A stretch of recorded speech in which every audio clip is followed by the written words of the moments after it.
It was once a safe town where nothing exciting ever happens.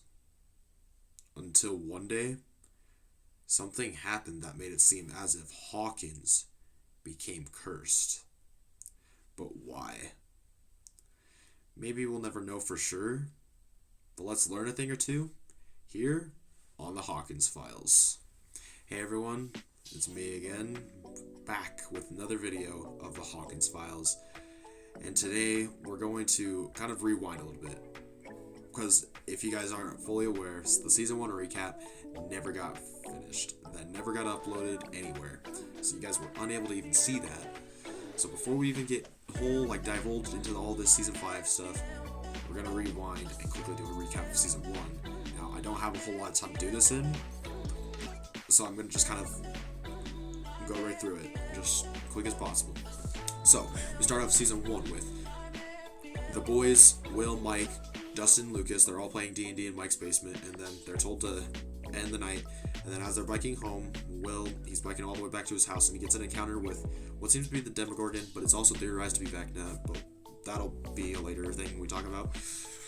Anyways, Will gets attacked. He basically is then brought into the Upside Down with the said Demogorgon. And then obviously there's this whole manhunt of where'd Will go, and Joyce is all panicking, trying to get Hopper to do his job properly, and basically the entire town is now scared. And then as we end the episode, we end up seeing Mike, Dustin, and Lucas all going into the woods to try to see if they can find Will themselves, but instead they end up encountering 11. Now, when they get back to Mike's house, they basically try to have this interaction with 11, trying to figure out who she is, and that they end up learning that bad men are coming for her, which we will eventually learn come from Hawkins' lab. Now, kind of just to calm things down a little bit, the kind of teenagers at Hawkins High end up having this party, which includes Nancy, Barb, Steve, and then also Steve's friends. Now, during this party, Barb ends up getting cut by it because they're doing a beer drinking game, and in this process, everyone ends up going inside because they're gonna do a little bit of moo-moo, and then Barb decides she's just gonna wait outside the pool, try to wait for Nancy, and since she's bleeding, a drop of blood falls into the pool, and she ends up getting taken by the Demogorgon as well. Now, Jonathan he is lucky enough to actually get a picture, but he doesn't notice that at the time, but a couple episodes later, they will learn that the Demogorgons will take her, and that she will also be stuck in the Upside Down. Now, before this whole process is going on, Jonathan is not so convinced about anything that's going on, and that Will is in fact dead, especially after they end up finding a version of Will's body in the quarry near the kind of mid-season point. And then this also has Mike have a crash out on 11, and then she kind of disappears for a little bit, but she ends up coming back to save them when the bullies are trying to hurt Mike and Dustin, because at this point Lucas and Mike also had a crash out over 11's a traitor, and she is not part of the group, but Mike is trying to convince him that she is. And then this is kind of where we see Nancy and Jonathan kind of start getting to know each other a little bit better, because Nancy is able to see that the Demogorgon's clearly seen in the picture that Jonathan was able to take. So now those two are kind of going to team up, try to find the Demogorgon themselves, if not kill it, except that is the plan. Now, as this is all going on, Joyce is able to notice that lights seem to have a consistent,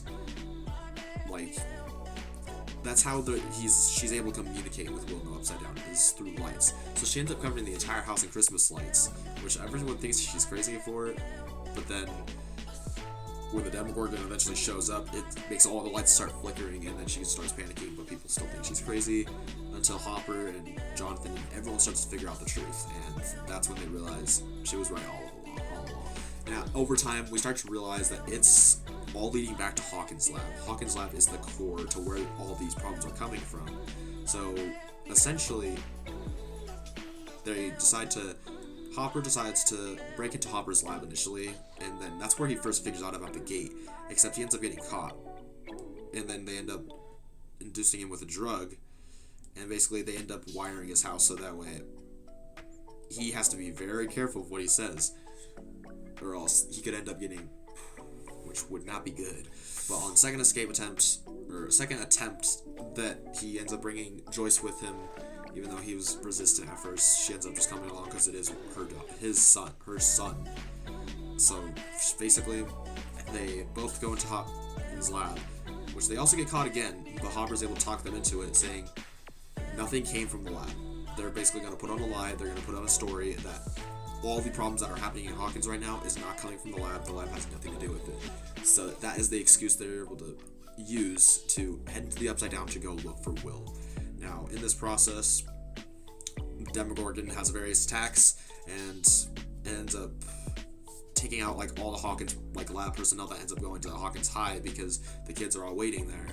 Now, 11 has to kill it, but in this process, she ends up using up so much power that it sends up her into the Upside Down, but it's originally thought of that she's dead because obviously before season 2 came out, we didn't know what happened to her, so it was theorized that she was dead at first, but we end up finding out she is just stuck in the Upside Down, and then ends up going with Hopper for the majority of season 2. Now, after a long search in the Upside Down, Hopper and Joyce are in fact able to find Will in there, but there's like this long vine stuck in his mouth that we actually don't figure out until the opening moments of season 5, which is very insane that it took so long to actually figure out what that did and does.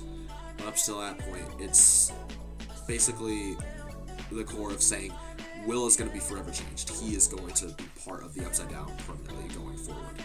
Now, in doing so, when they finally get back home and they're done with the Upside Down, Will ends up puking slugs, which is very disgusting, but just how it works, I guess, because he's permanently changed, and now he is starting to have visions from the Upside Down, and he's basically like an eye for everything in the Upside Down, the hive mind, all that sort of stuff.